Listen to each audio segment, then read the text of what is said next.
Parte 2 de la teoría de el conflicto del siglo vacío. Si no han visto el primer video, yo se lo recomiendo porque van a entender de dónde se originó toda esta investigación que cada vez que empecé a leer más, investigar más, conectaba con los datos que sabemos del siglo vacío y a su vez nos da esta idea de quién puede ser Imu, qué es Simu y quién fue Joy Boy y Nika. Iniciemos con Atón y Amón, luz contra el oculto, Nika versus Simu. En el antiguo Egipto ocurrió algo único, un choque entre dos formas de entender a Dios, el poder y la realidad misma. Por un lado, tenemos a Atón, el dios del sol visible, la luz que da vida a todos por igual. Pero por el otro lado, tenemos a Amón, el dios oculto, invisible pero omnipresente. Luz contra misterio, claridad contra control. Hoy vamos a entender esta lucha usando una comparación moderna. Atón como Nika y Amón como Imo. Y muy bien, antes de iniciar con todo esto, debemos de saber quién era Amón. Amón significa literalmente el oculto. No era un dios que se mostrara directamente. No necesitaba ser visto para gobernar. Amón comenzó como un dios local en Tebas, asociado al aire y al viento, fuerzas invisibles pero esenciales para la vida. Con el tiempo, Amón creció hasta convertirse en el dios más poderoso de Egipto. Se fusionó con Ra, el dios del sol, y nació Amón-Ra, el sol visible, Ra, el poder invisible, Amón. Juntos representaban el dominio total del universo. Como Imu, Amón gobernó desde las sombras. No necesitaba mostrarse. El verdadero poder es aquel que no se ve. Amón, el control y los ojos ardientes. Si hay algo o un sello distintivo que tenemos de Imu, es sus ojos rojos. Muchos no saben o muchos no sabemos si esos ojos tienen algo que ver, pero es algo que representa a Imu y también su corona o su silueta, que que curiosamente encajan con el dios Amon-Ra. Y como ya lo vimos antes, Amón se fusionó con el dios del sol Ra, cosa que también encaja perfectamente con lo que nos mostró Oda en el mural, donde vemos la silueta que todos pensamos que es Simu teniendo al sol por las manos. Así que Amón consiguió el poder del sol, en este caso, de Ra. Y curiosamente, en Egipto hay un símbolo que curiosamente también es un ojo relacionado con una de estas deidades. Y es lo que vamos a explicar a continuación. Amón no era solo un dios cósmico, también era político. Los faraones gobernaban por voluntad de Amón. ¿Les suena similar? Y sus sacerdotes acumulaban un poder enorme. Curiosidad, cuando el orden era amenazado, Amon-Ra liberaba una fuerza llamada el ojo ardiente. No es un ojo físico, es la mirada del sol cuando juzga.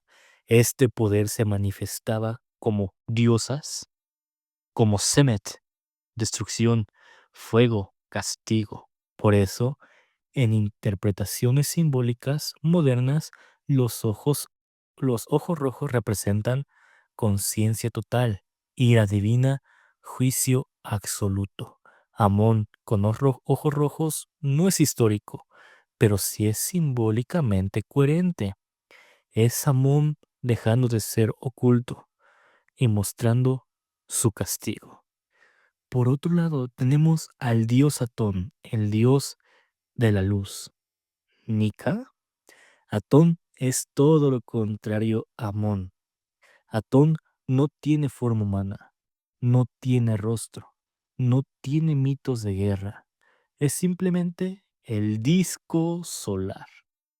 Curiosamente, Oda nos mostró un panel que a todos los ha puesto a teorizar y es en la sala donde está Imo, pues vemos un sombrero gigante.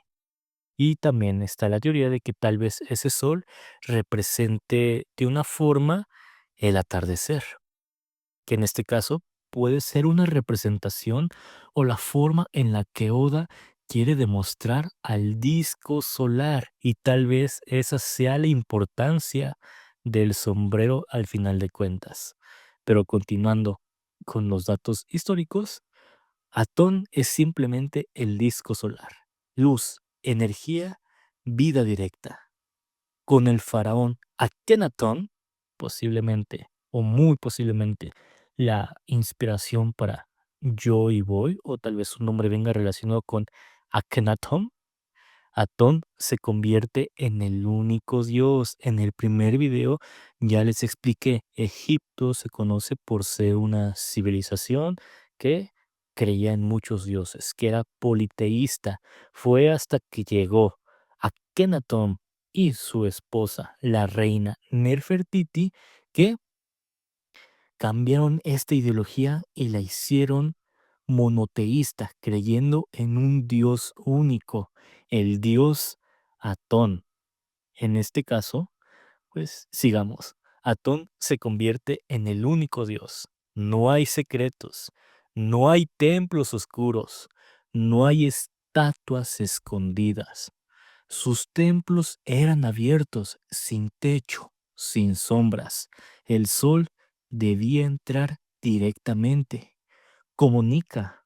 Atón representa libertad, vida aquí y ahora, luz que alcanza a todos por igual.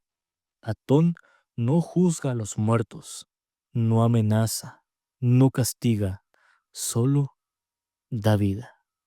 Diferencias entre Nika versus en ese caso, Atón y Amunra. Atón y Nika. Todo se debe de ver. No hay misterio. La verdad ilumina. Energía directa. Libertad. Amón Imu. El poder actúa oculto. El misterio es sagrado.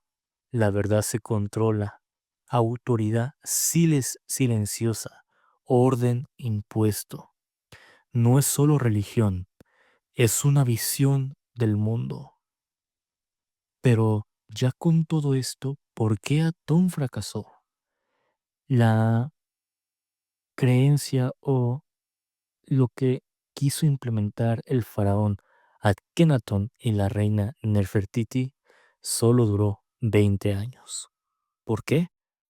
Porque al creer en un solo Dios se eliminaron tradiciones profundas, quitó el consuelo sobre la muerte, centralizó todo el poder en un solo faraón. Anteriormente, los sacerdotes también tenían gran poder. Con la llegada del dios Atón, el faraón era el único que gobernaba. Y si lo trasladamos a One Piece, puede que este haya sido el conflicto y por la cual los reyes se juntaron para poder acabar con este, el gran reino. Siguiendo con el por qué fracasó todo, no dejó espacio al misterio. Cuando Akenatón murió, Atón fue borrado de la historia. Sus templos fueron destruidos. Amón regresó con más fuerza. La luz pura no sobrevive sola. Ahora, ¿por qué Amon-Ra sí sobrevivió. Amon-Ra sobrevivió porque se adaptó, se fusionó con otros dioses, permitió contradicciones y ofreció esperanza espiritual. El misterio es poderoso. La gente necesita luz, pero también sombra, respuestas y también fe. Por eso Amon o Imu siguen existiendo. Por eso Amon nunca murió del todo. Atún es la luz que libera. Amon es el poder que observa.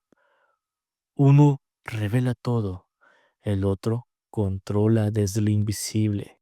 Y tal vez, como siempre, el verdadero conflicto no está en los dioses, sino en cómo los humanos deciden vivir entre la luz y la sombra.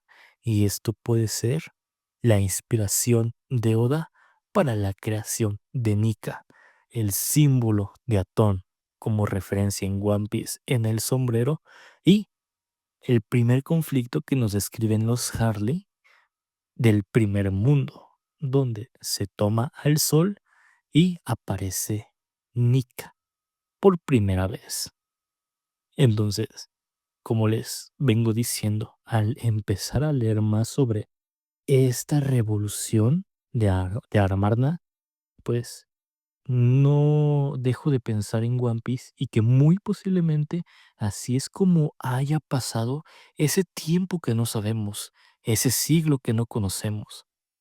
Tal vez de ahí venga la inspiración de Imu, tal vez de ahí viene la inspiración de Nika, tal vez y nos falta este explicar a el posible o la posible representación humana de Imu que también se encuentra en esta revolución, porque pues ya les mostré a Nefertiti, ya les mostré a Joy Boy, a Kenaton. Falta por ver la persona física que puede ser Imu.